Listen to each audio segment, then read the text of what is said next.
सूरदास जी महाराज नित्य पद रचना करके गायो करते और दर्शन के समय श्री गिरिराज जी में ऊपर श्रीनाथ जी के मंदिर में जाकर के सेवा किया करते से चलो जाते अपने अपने कक्षन में और ठाकुर जी खिड़की से निकल करके दौड़ के जाते सूरदास जी की कुटिया में। सूरदास जी को दिखाई तो देवे ना है, चुपचाप ठाकुर जी जाकर के बैठ जाते और कोने में विराजमान है करके थोड़ी पे हाथ धर के सूरदास जी को देखते ही रहते। बस सूरदास जी नए नए पद बना बना करके गायो करते, ठाकुर जी बैठ करके उनको श्रवण करते रहते। अच्छा एक बात बताऊं, पता तो सूरदास जी को भी है कि ठाकुर जी आते हैं। तो जैसे ही गुसाई जी आरती करके बाहर गए, कपाट बंद गए, शामा शाम दोनों बिलग गए। किशोरी जी बोली मैं सबरी सच्चाई बताऊंगी गुसाई जी को। बोले कहा बताओगे? बोले सब झूठ बोला तुम सपने अपने के मधुमंगल श्री रामा, वो पता तुम कहीं खिड़की तक करके जाओ कोई के पास, वो सब पता मैं गुसाई जी को बताऊंगी। ठाकुर जी चरण श्री जी मान जाओ, मत बताइयो, तुम जो कहोगी सो करूंगा, मत बताइयो। किशोरी जी बोली एक शर्त है। बोले तुम जो कहोगी सो करूंगा, तुम बताओ कहाँ करना है। श्री जी बोली कल ते मैं चलूंगी संग में, तुम जहां जाओ मां मुंह लेके चलो।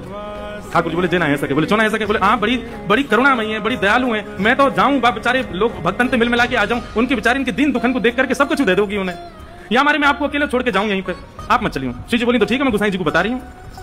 ठाकुर जी बोले ना ले जाऊं तो ये गुसाई जी को बता देंगे, गुसाई जी को पता चल गई तो गुसाई जी मेरा आनो जानो रुकवा देंगे। ठाकुर जी बोले आपकी एक शर्त मैं मानूंगा, एक शर्त आप मेरी मानो। बोले कहा? बोले मौन जाओगी, मौन आओगी, कछु नहीं कहोगी ना करोगी वहां पे। श्री जी बोली ठीक है कछु ना करूंगी। ठाकुर जी बोले मैं विश्वास ना है रो, आप पे मैं भरोसा ही ना है, बाहर जामेंगी देखते ही ऐसी पिघल जामे। बोले ना मैं बिल्कुल ऐसे रहूंगी आपकी जैसी, जैसी जाऊंगी वैसी आ जाऊंगी। ठाकुर जी बोले ठीक है। दूसरे दिन ठाकुर जी श्री जी को लेकर के गए। कैसे कैसी कृपा सूरदास पे। सूरदास की कुटिया में चुपचाप चोरन की भांति ठाकुर जी घुस गए और श्री जी घुस गए और दोनों एक कोने में बैठे थोड़ी पे हाथ धर के।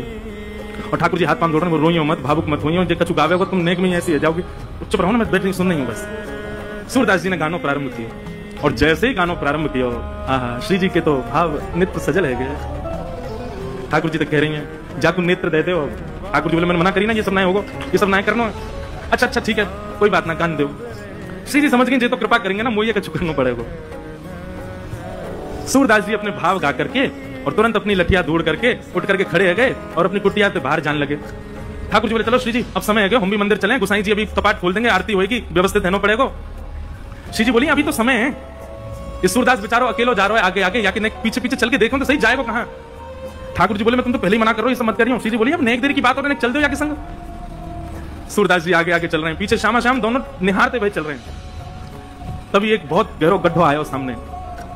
सूरदास जी जब गड्ढा की तरफ जान लगे, जैसे ही जान लगे श्री जी बोली अरे अरे जी देखो गड्ढा में गिर जाएगा, अरे याकू जल्दी जाके रोको। ठाकुर जी कह रहे नहीं श्री जी बिल्कुल नहीं, बाकू गिरन तो अपने आप संभलेगा, तुम बिल्कुल मत जाओ। अरे तुम कैसे हो बेचारो, गिर में मारो लग जाएगी वाके। दोनों में ऐसी बात चल रही है, इतने में सूरदास जी गिर गए गड्ढा।